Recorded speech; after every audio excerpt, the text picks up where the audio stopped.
Ashhadu an la ilaha illallah wahdahu la sharika lahu wa ashhadu anna Muhammadan abduhu wa rasuluh. Amma ba'du, fa'uzu billahi minash shaitanir rajim. Bismillahir rahmanir rahim. Assalamu alaikum wa rahmatullahi wa barakatuhu to our viewers and listeners. This is study number 17 of the Ramadan Quran daily studies for the year 2020, and I am Zahid Aziz, delivering these for the Ahmadi Anjuman Ishat Islam Lahore, UK. The title of this, continuing from the last study, is that Islam rejects the doctrine of salvation of any group by name. And we continue with the verse that we were looking at in the last study. Bismillah ar-Rahman ar-Rahim.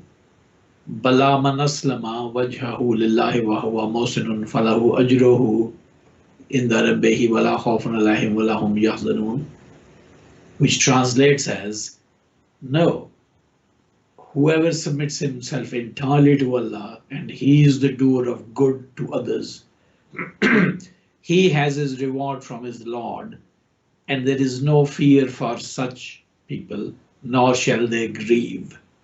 Chapter 2, verse 112. The no here is to deny the claims of the Jews and the Christians presented in the previous verse, that none but a Jew or a Christian shall enter heaven. And this describes who will receive salvation. Now, if this had only said, whoever submits himself to Allah, it could have been argued that the Quran, responding to the claims of the Jews and the Christians that only they will receive salvation, that the Quran is saying, no, it is those who are Muslims who will receive salvation. And the argument would be that because the word Muslim means one who submits to Allah, therefore, because this verse says whoever submits himself to Allah, it simply means a Muslim. However, the verse says whoever submits himself entirely to Allah. Literally, it says whoever submits his wajha to Allah. Wajha normally means face, and it refers to the entire self of a person. So that's why it is translated as whoever submits himself entirely to Allah. And secondly, as we see, the verse then adds, and he is the doer of good to others. He is a muhsin, a doer of good to others. So it can't possibly mean simply someone who is merely called a Muslim. It has to be someone who submits himself entirely to Allah and does good to others in order to receive reward from his Lord and salvation in the hereafter. One reason why the Quran says this to Jews and Christians is that this is what the Israelite prophets as well as Jesus had taught them. According to the Gospels, when Jesus was asked by someone, "Teacher, which is the greatest commandment in the law?" That was the question he was asked. Jesus replied, "Love the Lord your God with all your heart and with all your soul and with all your mind. This is the first and greatest commandment. And the second is like it. Love your neighbor as yourself." This is in the Gospel of Matthew, chapter 22, verses 36 to 39. And it appears here that Jesus was in fact quoting from the books of Moses, because we read something similar there in one of the books of Moses, as it's called, the book of Deuteronomy. This is stated: love the Lord your God with all your heart and with all your soul and with all your strength. Deuteronomy chapter 6 verse 5. And as regards loving your neighbor, it is stated in the book of Leviticus, another book of Moses in the Old Testament of the Bible: do not seek revenge or bear a grudge against anyone among your people, but love your neighbor as yourself. I am the Lord.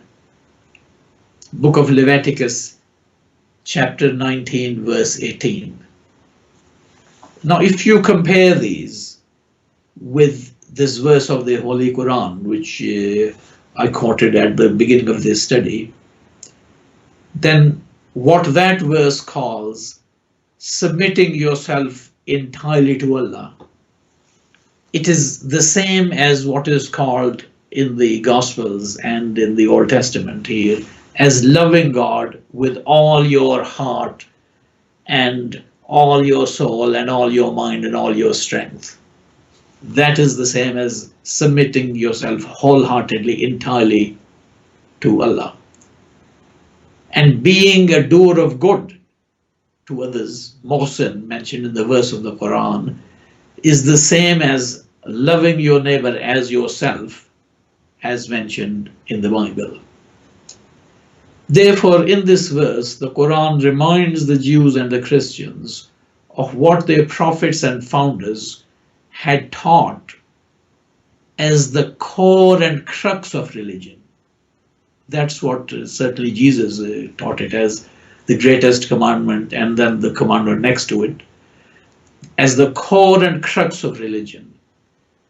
And this goes to show that their claims to be entitled to salvation merely because of being Jews and Christians were made up later on. Another passage of the Quran in this connection is the following: Bismillah ar-Rahman ar-Rahim.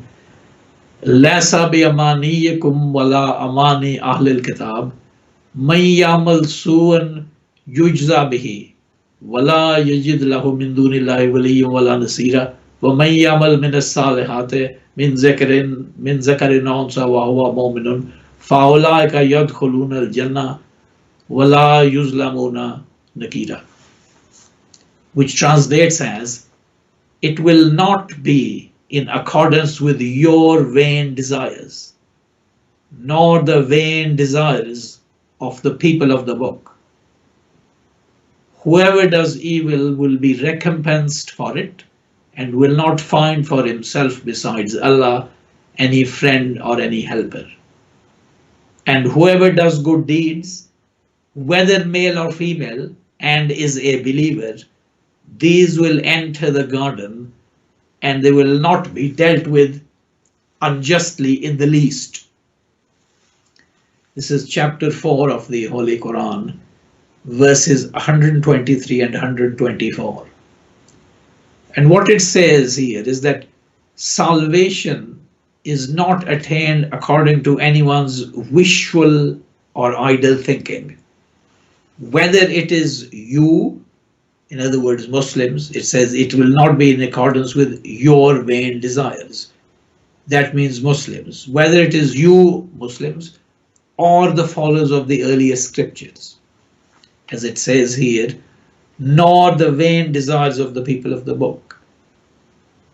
And the verse goes on to say that whoever in practice does evil will meet his recompense, will meet the result of it. And none except God can avert that consequence. And salvation, or entering the garden of peace, is attained by anyone who does good, and as it says here, is a believer. Whoever does good deeds, whether male or female, and is a believer. A comparison with the verse we quoted at the beginning of this study shows that being a believer doesn't mean holding a belief in the heart, but it means submitting oneself to God in practice. Now, it should also be noted that being a believer is a matter of degree, and it is not the case that a person is either a believer or he is not a believer. It's a matter of degree, the level or depth of belief. And a person benefits in accordance with the degree of his or her belief and the extent of his or her good deeds. Now, this verse 124, which I read as the second of these two verses, whoever does good deeds, whether male or female,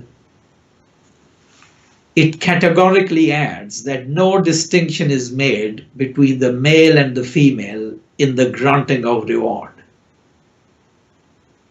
Now, this may be because the people of the book who are mentioned here, the Jews and the Christians, have often considered the female as a greater sinner than the male, and in fact, the female as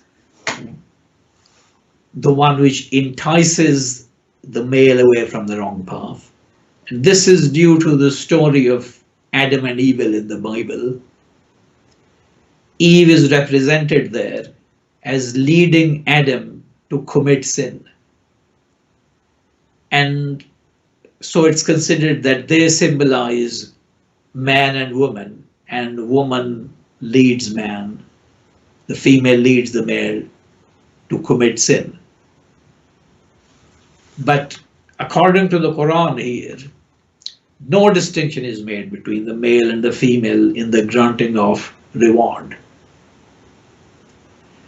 And this may also be mentioned in this verse, whether male or female, because this verse occurs in a chapter whose title is An-Nisa, women, and which establishes and talks about the rights of women in Islam. Anyhow, these two verses of chapter 4 state that merely belonging to the Jewish or Christian religions, or even merely being a Muslim, can neither save a person from being held accountable for wrongdoing, nor bring him reward from God and salvation. Moreover, being male or female also has no bearing on this, on reward or punishment. Only true belief and good deeds can bring reward from God. In the last study, I quoted verse 111 of chapter 2, along with 112. And that was the one, 111, in which the claim of the Jews and the Christians is presented, that salvation is solely and only for them. And it says that these are their vain desires. And that same word occurs in these two verses from Surah An-Nisa, which I've read, vain desires. And the word for vain desires is amani. And in the next study, inshallah ta'ala, we will discuss further this word amani. So that brings to an end study 17. Barakallahu lana wa lakum fil Quranil Azim wa nafa'na wa iyyakum bil ayati wal zikril hakim. Innahu ta'ala jawadun karimun malakun barur raufur rahim. Assalamu alaikum wa rahmatullahi wa barakatuhu.